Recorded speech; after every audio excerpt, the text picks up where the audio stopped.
What's up, guys? Real Ghost here. I'm here doing a shoot with STS, Spearhead Training Solutions, and they wanted me to show my EDC dump.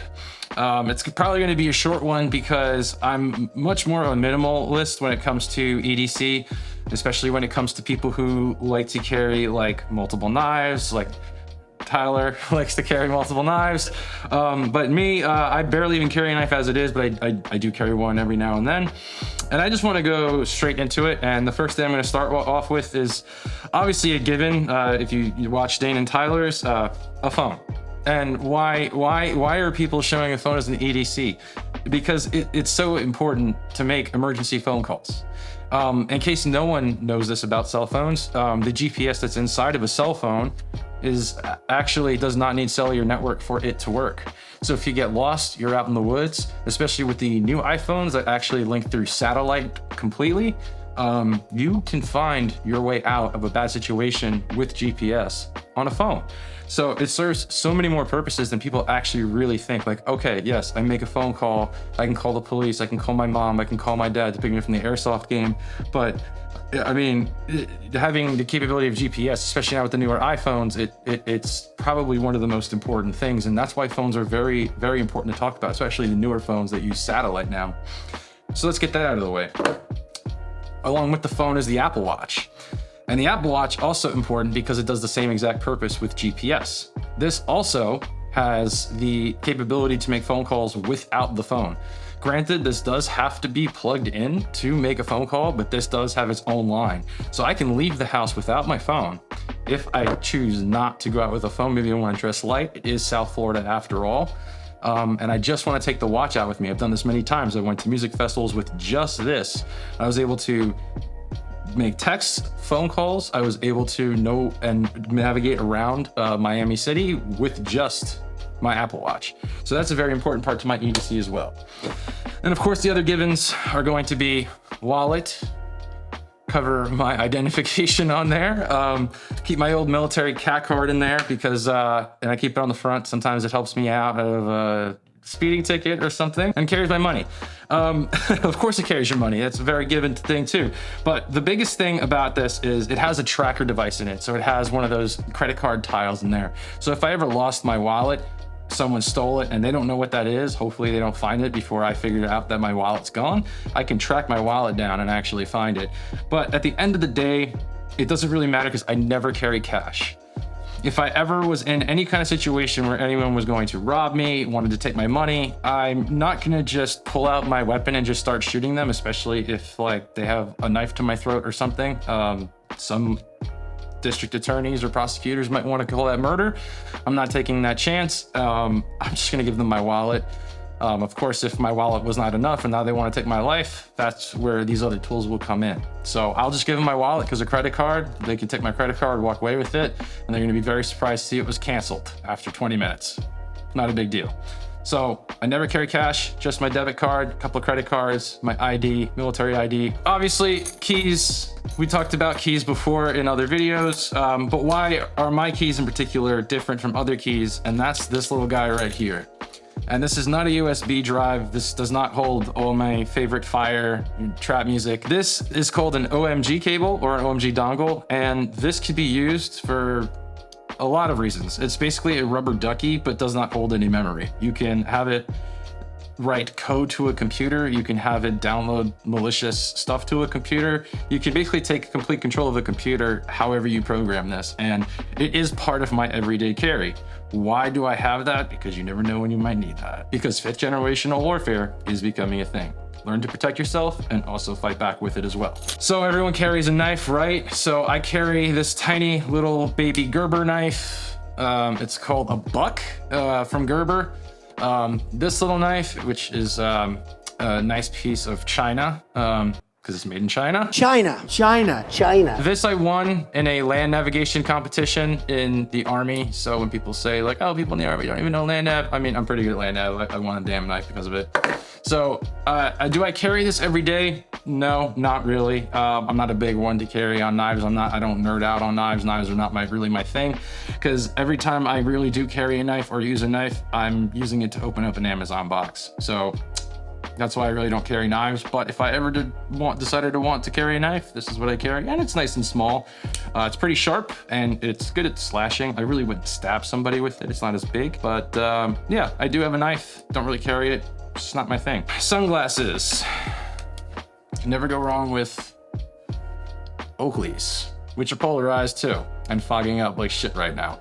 So Oakleys, you want to protect your eyes, you know, from the sun. It's Florida, it's bright. People go on boats out here. Can't escape the brightness of Florida. So I carry some Oakleys. Yes, I said Oakleys. They ask you how you are, you just have to say that you're fine when you're not really fine, but you just can't get into it. So I carry some Oakleys. Those are my glasses. Why do I go with more expensive glasses? I've always been one to have expensive glasses. I was a big Ray-Ban guy for a while, and I would have friends sit on those things in my car if I left them in the passenger seat, and they never broke. So I do see the quality in more expensive, higher end glasses. So I buy more quality, higher expensive glasses. Now let's get down to what everyone really likes, and that's the firearms. My primary everyday carry is the SIG P365X Macro. I'm assuming that you guys are starting to see a trend with so far people on here carrying the SIG P365X Macros because they're just phenomenal shooting firearms. For a semi-micro compact, I guess I wouldn't truly call it a micro compact, but it's not a subcompact. It definitely is kind of like an in-between, especially now that it holds 17 rounds. I like the X Macro because of the integral compensator. Some people say they don't feel a difference with it. I can say that I have certainly felt a difference with it. It feels like shooting a Glock 19 that's not compensated. And then right here, I have the SIG Foxtrot 1 light on here.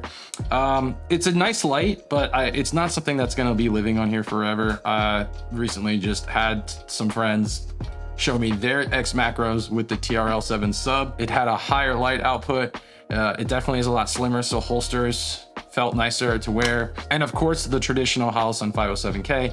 I think it's just the best RMSC footprinted red dot on the market right now. And it has night vision capability. I thought that was a very crazy thing. It's pretty bone stock right now. It's just the stock trigger, stock everything on here. I haven't changed out anything, no grip modules, no nothing. I do run the large back strap because I got a big hand. And this is inside an Odin Works holster. It's a nice holster, it's okay, but with that SIG Foxtrot light, you're definitely getting a lot of girth to the SIG Foxtrot light. So again, I'm gonna be going with the TRL7 sub and of course a new holster. This is my everyday carry. This is what I will carry every day. I do not carry my full-size gun too much, but I'll get into the full-size gun. So what do I have is a Shadow Systems MR920. Again, these are safe and clear.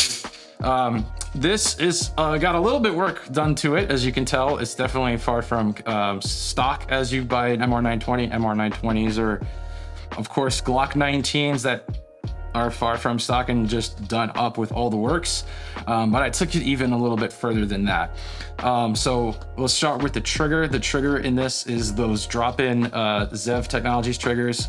So it comes with the trigger and the transfer bar with the connector. It definitely outperforms the stock Shadow Systems trigger by far, night and day difference. You get a really nice defined wall and a very crisp break. It's absolutely crisp. I wouldn't say it's a light break. It's probably breaking at around 4 pounds, but for a handgun, that's good for me. I'm running the Surefire X300U on the Shadow Systems. Harrington Arms single port compensator, so it runs 115s perfectly fine. And then, of course, I wanted, because this gun gets beaten up around, you can see the Cerakoting on it everywhere. It's just coming apart. I went with the Trijicon RMR. It is a smaller window size, but it definitely gets as bright as I need it to get. It's definitely got a good night vision setting for that. Night vision is a big thing for me because I am into night vision. So if my weapon can't be used under night vision, then it's a problem to me. So that having night vision capability is great. And Shadow Systems comes stock with the Mariglow night sights, blacked out rear. And what's great about them is that you don't have to go to a suppressor height sight because the Shadow Systems has a universal optic cut. You don't need adapter plates, you don't need anything like that. You can put on a Delta Point Pro footprint. You can put on the RMR footprint, which fits the Hollow Suns as well. I believe Shadow Systems did put out that the aim-point acro will not fit on the Shadow Systems, but that's okay. I'm not really into those. But I do carry this sometimes, and I carry that in a T-Rex Arms Raptor holster. It's ancient, they don't make these anymore, which is really disappointing. T-Rex Arms, fix that, please. Because I'm not one to carry a second magazine, and everyone's gonna have their own philosophy on that. Let's talk about that. If you notice that both the guns that I carried are not sidecarred, they don't carry an extra magazine. And that's because I'm not planning on getting into a gunfight when I go out to a bar or out to dinner with my girlfriend or anything like that. That's just my philosophy. I'm not planning on getting into a gunfight. Do I think 17 rounds, 16 rounds is enough to take out a potential mass shooter or someone who's trying to mug me, rob me, threaten my life? I think that's more than enough to get out of the situation, have to use my firearm if I have to, and retreat to my vehicle. I'm always driving, I'm always with my vehicle, and in my vehicle are extra magazines. So if the fight followed me to my vehicle, I have extra magazines inside my vehicle to continue a fight. But I'm not trying to stay into a fight, and that's something with concealed carry a lot of people really need to understand is you don't want to be looking for a fight. It's where the law is definitely going to try to catch you on that. I'm not a lawyer, I'm not going to give legal advice, but when you take a life, it's a serious deal. It's a very serious deal. Whether your life was in danger or not, you were the one that ended up taking the life instead, and it's going to be looked at, it's going to be investigated. Your guns might be taken away. You might not ever even get them back, even if you're cleared from it. It's a very big deal, and you definitely want to try to revert from using these as much as possible. These are last resorts, and even if you do have to use them, get the hell out of there. Get the hell out of there. With carrying an extra mag one, it's kind of heavy, you know, you're carrying an extra magazine now, so you're carrying another 17 rounds, another 15 rounds. I just don't believe in the philosophy of it. Others will, and for others it doesn't bother them, but I like to wear more fitted clothes, more tighter clothes, because when I go out, I still like to look good. I don't like to dress around my EDC. I let my EDC go around how I dress. And this has worked out for me so far. This is a gun I don't carry as often, but I will carry this gun if I do go somewhere like Tennessee during the fall and winter times. I go up to Tennessee a lot. If I'm more up north where I'm allowed to conceal carry a gun, I will definitely carry the Shadow Systems because I can wear more heavier garments. If it's a rainy day and I'm wearing my rain jacket, I'll wear this.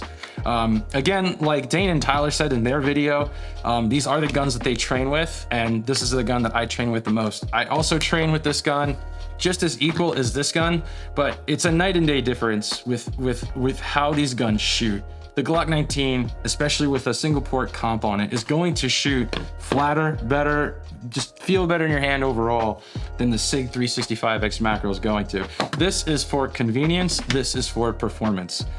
Not to say that this gun does not perform, but this gun will give you that much extra performance. And lastly, getting the guns out of the side is something that a lot of people don't talk about with EDC, is always being hydrated. This is probably the coolest thing I've ever gotten. No one will ever see me without my Yeti. This was a gift from my girlfriend on my birthday, and it's always loaded up with ice and water. I can leave this thing in the car, boiling hot weather, 90-degree weather, 100-degree weather, with ice in it for 6 hours, come back and there's still ice in it and it's fresh, cold water. So I'm a big guy on water. I like to stay hydrated, and a Yeti is part of my EDC. So yeah, like I said, this was gonna be a quick one because I'm a very minimalist guy when it comes to EDC. I know I'm probably gonna get asked the question, is the mask part of my EDC? Absolutely, it's part of my EDC. I wanna make sure that everywhere I go, no one knows who the hell I am. You walk into banks like that, right? All the time. All the time. I walk into banks like this, yes. They do get weirded out at first, but they get very surprised when all I'm trying to do is just make a deposit. I'm actually giving them money versus asking them for it, which they always find. I don't wear this mask when I go out, guys. Come on. Anyway, guys, that's my EDC. I want to thank STS for letting me come on and show you guys my EDC dump. I think EDC is really important. And one note I want to leave on is don't copy somebody's EDC just because Dane runs one thing, Tyler runs one thing, whoever else they get on here runs something, I run something, that's what you should run. You know, I said my philosophy of not carrying a sidecar, that's my philosophy. It might not be yours, so don't go out and copy it and think, oh yeah, that makes sense. But if it doesn't make sense for you, then don't do it. So I'm gonna leave on that note, and I just wanna thank STS again for letting me come on here and doing my EDC dump. And always remember, ghosts are real.